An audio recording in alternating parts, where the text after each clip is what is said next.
নমস্কার, আমি নিবেদিতা মুখার্জি। আমাকে কম বেশি আপনারা সকলেই চেনেন।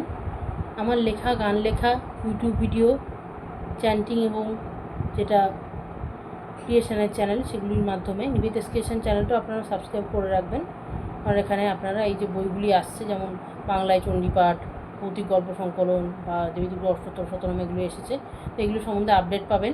এছাড়া হচ্ছে এই যে পূজা পঞ্জিকার বইটা, যেখানে কিনা পুজোগুলো পাবেন বা পুজোর ডেট, সময়, এগুলো পাবেন, তো সেগুলো আপনারা আপডেটগুলো পাবেন। আর আমার এই নিবেদিতা ক্রিয়েশন চ্যানেলটাকে সাবস্ক্রাইব করে রাখবেন এই কারণে যে যাতে এই আপডেটগুলো পান, এবং তার সঙ্গে আপনাদের যদি ভিডিওগুলো ভালো লাগে আপনারা ভিডিওগুলোতে লাইক করবেন এবং কমেন্ট করবেন প্লিজ। কারণ হচ্ছে কি, কমেন্ট করলে আমি জানতে পারবো যে আপনাদের ভিডিওগুলো কতটা ভালো লাগছে বা লাগছে কি না, বা কোনো রকম ভুল ত্রুটি কিছু হচ্ছে কি না, এগুলি আমি জানতে পারবো। আর এছাড়া বিতস্ত ক্রিয়েশন চ্যানেল আছে, যেটা কিনা চ্যান্টিংয়ের চ্যানেল, সেটা আপনাদের অধিকাংশ মানুষেরই সাবস্ক্রাইব করা। তাও যদি না করা থাকে আপনারা সাবস্ক্রাইব করে রাখতে পারেন, তো ওখান থেকে মন্ত্রোচ্চারণগুলো আপনারা জানতে পারবেন, কীভাবে কী করতে হয় এবং কোন পুজোয় কী মন্ত্র লাগে সেগুলো জানতে পারবেন। তো যাই হোক, আজকে যেটা মেন বলার বিষয়, যে এখন গলার রেওয়াজের কিছু ভিডিও, আমি টিউটোরিয়াল ভিডিও দিচ্ছি। এরকম টিউটোরিয়াল ভিডিও এই চ্যানেলটাতে আপনারা বেশ কিছু পাবেন, অন্তত গানের তো পাবেনই, এছাড়া সংস্কৃত উচ্চারণ ও মেডিটেশনের একটা দিয়েছি।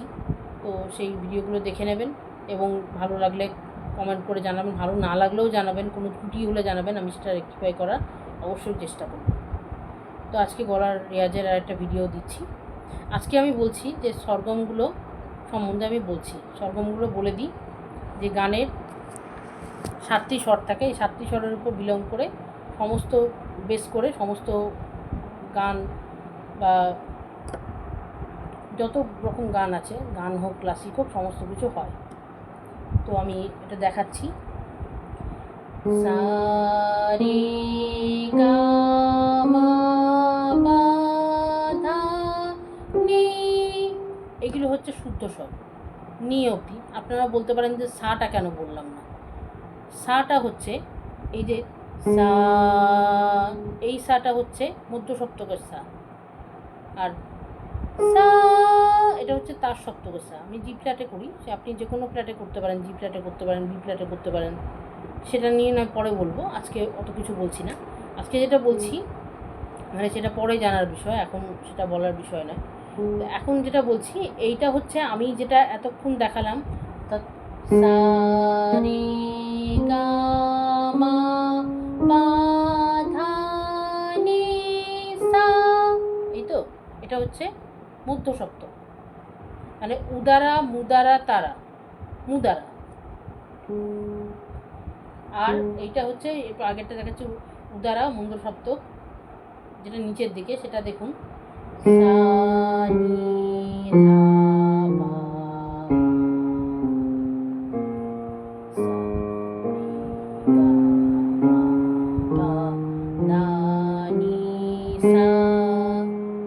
এইটা হচ্ছে, এটা আপনি আ দিয়েও করতে পারেন, অর্থাৎ তান দিয়ে করতে পারেন, গলা ছেড়ে করবেন। কিন্তু আমি এটা আজকে ভিডিওটা করছি, এটা গলার রেওয়াজের ভিডিও না, এটা যা স্বরগুলো সম্বন্ধে আপনাদের অবগত করার জন্য। যারা একবারে বিগিনার, আমি আশা করছি আমার ভিডিওটা তাদের খুব কাজে লাগবে। দেখুন, এটা যেটা দেখালাম এটা হচ্ছে মন্দ্র সপ্তক। আর সা রে গা মা পা ধা নি সা রে গা মা পা, এই যে উপরের দিকে সা থেকে ওই অতদূর গলা যাওয়া মানে পসিবল নয়, সেটা আমি দেখাচ্ছিও না। এটা আমি হচ্ছে এই যে উপরের দিকটা দেখালাম, সারে গামা দেখালাম না, এইটা হচ্ছে, এটাকে কি বলে, তার সপ্তক, তারা, তারা বলে, উদারা মুদারা তারা, ওটা হচ্ছে তার সপ্তক, উপরের সপ্তক। এইবার বলছি এই যে যেটা বললাম যে সা, এই সাটা সা, এই সাটা হচ্ছে মধ্য সপ্তকের সা, শুরুর সা। সা এটা হচ্ছে তার সপ্তক আরম্ভ হয়ে গেল। কিন্তু তাহলে কি দাঁড়ালো, যে স্বর কিন্তু 7টাই হয়, সারে গামা পাধানি, এই স্বর 7টাই হয়, আর বাকিগুলো কি হয়, কোমল এবং কড়ি হয়। এবার বলছি সেগুলোর কথা, যে কোমল কাকে বলে, কড়ি কাকে বলে। ঠিক আছে, এটা হচ্ছে তার আগে বলে দিই স্ট্যান্ডিং স্বর কাকে বলে। যে সা আর পা, সা পা, এটা হচ্ছে স্ট্যান্ডিং স্বর। কেন স্ট্যান্ডিং স্বর? এটা আপনি তানপুরার বদলে শুধু সা পা টিপে আপনি যে কোনো গান করে দিতে পারবেন। মানে এটা গং গং করে বাজার তানপুরা যেমন বাজতে থাকে, সেরকম এটাও একটা স্ট্যান্ডিং স্বর, মানে একই রকম সুরে বাজতে থাকে। এছাড়াও একটা কারণ আছে যে সা পায় কোনো কোমল করি হয় না। দেখুন আমি একটা উদাহরণ দিয়ে দেখাচ্ছি সা পাতে কীভাবে আপনি গান করতে পারবেন।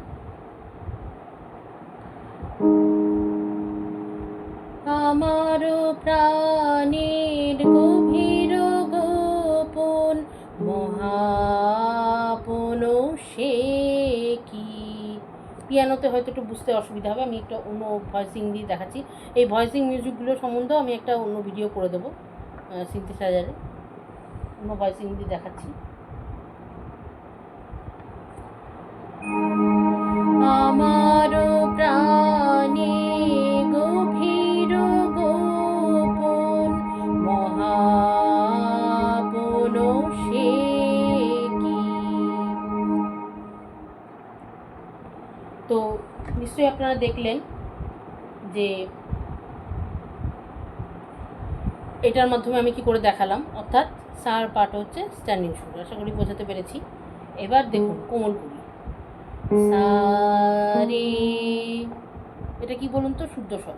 সা রে গা মা পা ধা নি যেটা বললাম, সা রে গা মা পা ধা নি, এটা হচ্ছে শুদ্ধ স্বর, ঠিক আছে। এইবার সা রে, এই রেটা কিন্তু কোমল রে। কেন এটা কোমল রে? কোমলের মানে কি? কোমল মানে সফট, আপনারা সবাই জানেন, নরম।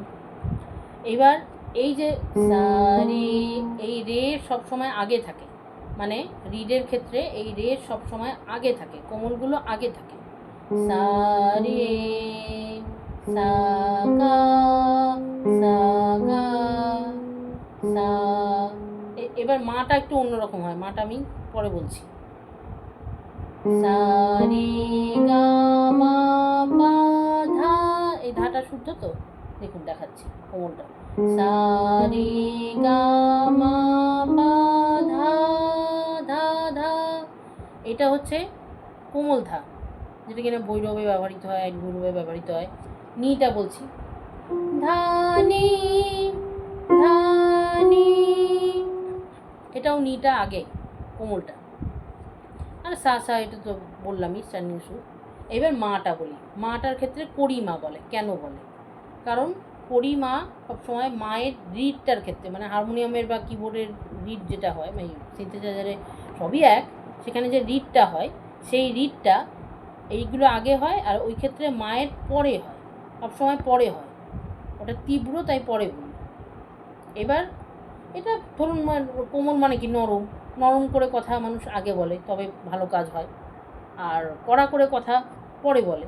তো যাই হোক, আমি আমার মতো করে ব্যাখ্যা দিলাম। তো ওইটা হচ্ছে পরে হয়, আর তারপরেও হচ্ছে ওটা কড়ি মানে তীব্র, মানে ওটা একটু তীব্র হয়। দেখুন আমি গিয়ে দেখাচ্ছি, সা রে গা মা হলো শুদ্ধ স্বর। এবার তারপরে ওই মায়ের পরে মা, ওইটা কড়িটা পরে হবে, সা রে গা মা মা মা মা। ইমনে এটা ব্যবহৃত হয়, ইমনে বেশি ব্যবহৃত হয়, অন্য জায়গাতেও অনেক জায়গায় ব্যবহৃত হয়। এইগুলো সম্বন্ধে আমি আর একটা ভিডিও করব। এখন এই গলার রেয়াজ বা এইসব এই গানের লেসনগুলো চলতে থাকবে। খুব একটা গান শেখানোর ভিডিও আমি হয়তো নাও করতে পারি, সেটা এখনই ভাবিনি। যাই হোক, সেটা পরে ভাববো। গান শেখানোর প্রচুর প্রচুর ভিডিও হয়েছে, তবু আমি কিছু কিছু করে দেবো, অন্তত আমার স্বরচিত গানগুলো কিছু কিছু করেই দেবো। কিন্তু আমি এই ধরনের ভিডিওগুলো বেশি করব, যেমন এই কোন রাগে কী কী ব্যবহৃত হয় এটা সম্বন্ধে একটা ভিডিও করব। যাই হোক, যেটা বলছি, সা রে গা মা পা, সা রে গা মা মা, অর্থাৎ কোমল কড়ি, এটা হচ্ছে কড়ি মা।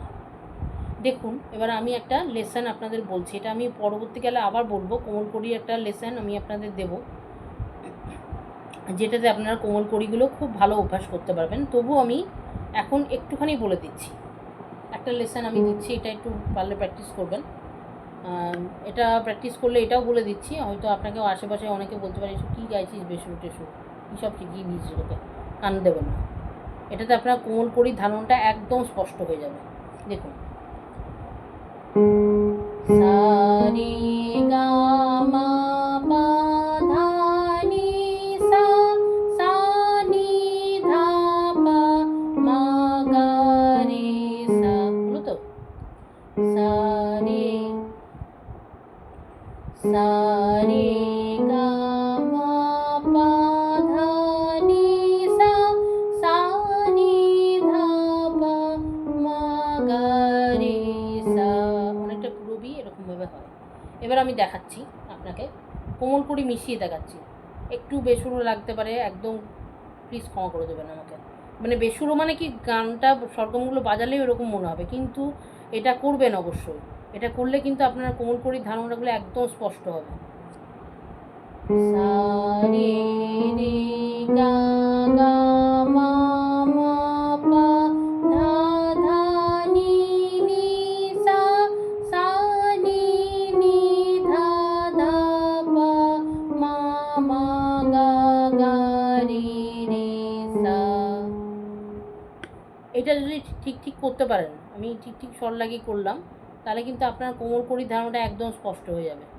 এটা আমার গুরুজির কাছে আমার শেখা, ঠিক আছে? এটা আপনি মন্ত্র সপ্তকেও করতে পারেন।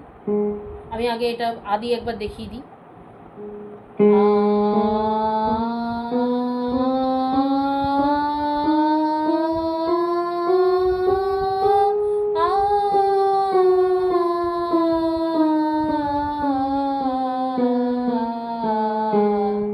বুঝতে পেরেছেন? আর ওইগুলো আদি করবেন।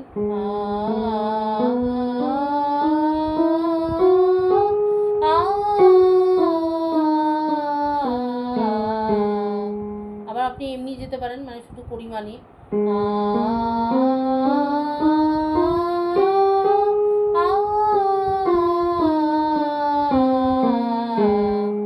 বুঝতে পেরেছেন? এবার মন্ত্র সপ্তকটা একটু দেখিয়ে দিই।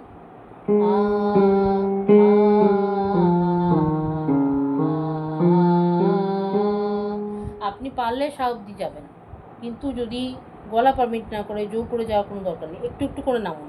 আমি ভালো কথা বলছি, একটু একটু করে নামুন। এটা মন্ত্র সপ্তক নিয়ে আমি আরেকটা ভিডিও করব, তো আমি তাও একটু বলে দিচ্ছি। ধরুন আপনার সা নি ধা পা মা, তো আপনার গা অবধি আর গলাটা নামে না, আপনার জোর করে করার দরকার নেই, আস্তে আস্তে নামুন। আপনার প্রথমে মা অবধি নামবেন, তারপর গা অবধি নামবেন, তারপর রে অবধি, এরকম করে করবেন। উপরের দিকেও তাই, প্রথমে রে, তারপর গা, তারপর মা, যতটা উঠবে সেভাবে করবেন। এটা শুদ্ধ হলো।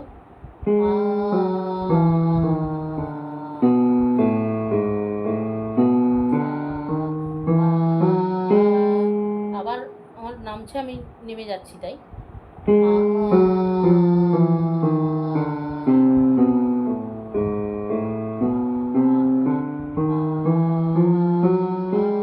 এইভাবে আপনি করতে পারেন।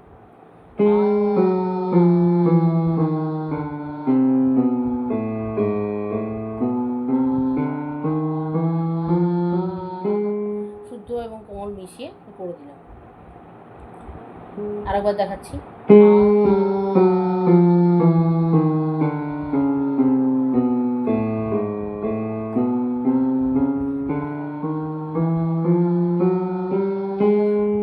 বুঝতে পেরেছেন? অর্থাৎ সাথে সাথে 14 হয়ে যাচ্ছে, কিন্তু আপনার শটটা ওইভাবে করবেন।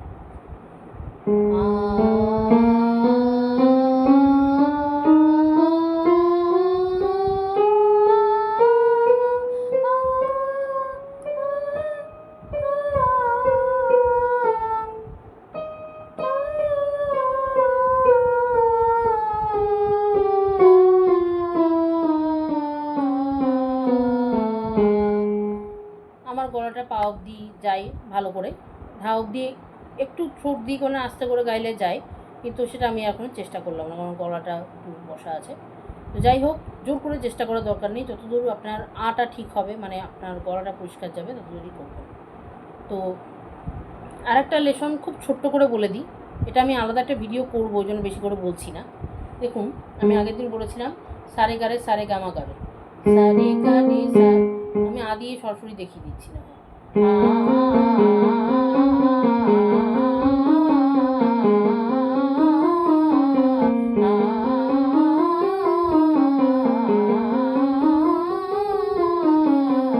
এটা আমি কোমল কড়ি দিয়েও করতে পারি। আমি একটু কড়ি দিয়ে দেখিয়ে দিচ্ছি, কারণ এটা আলাদা ভিডিও করবো, সে আর বেশি কিছু বলছি না। আর এটা কোমল কড়ির ভিডিও নয়, আমি জাস্ট জিনিসগুলো লেসন দিচ্ছিলাম, মানে জিনিসগুলো আমি সম্বন্ধে আপনাদের অবগত করাচ্ছিলাম।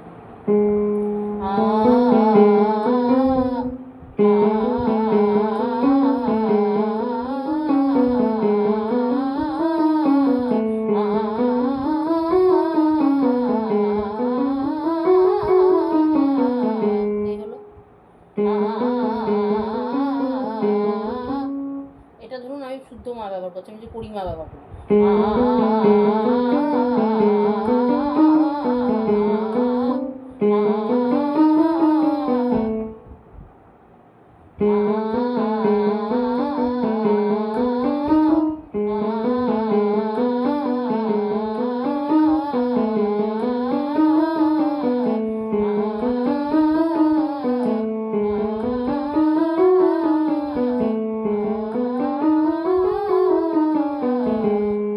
এরকম সানি হাইটা আপনারা করতে পারবেন।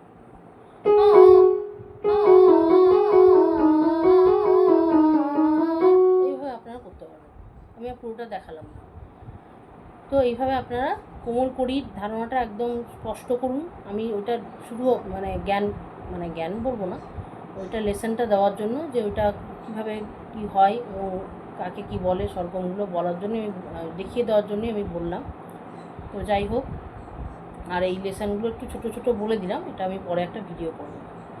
যাই হোক, এগুলো প্র্যাকটিস করবেন এবং ওই আমি যে কথাগুলো বললাম, যে লেসনগুলো দিলাম, মানে যে তথ্যগুলো দিলাম, সেগুলো একটু মাথায় রেখে করবেন। তো আজ এইটুকুই বলার ছিল। সবাই ভালো থাকবেন, সুস্থ থাকবেন, আর সবাইকে নমস্কার জানিয়ে এখানেই আজকে ভিডিও শেষ করছি। আর চ্যানেলটাকে সাবস্ক্রাইব করে দেবেন যদি আপনাদের ভালো লাগে। নমস্কার।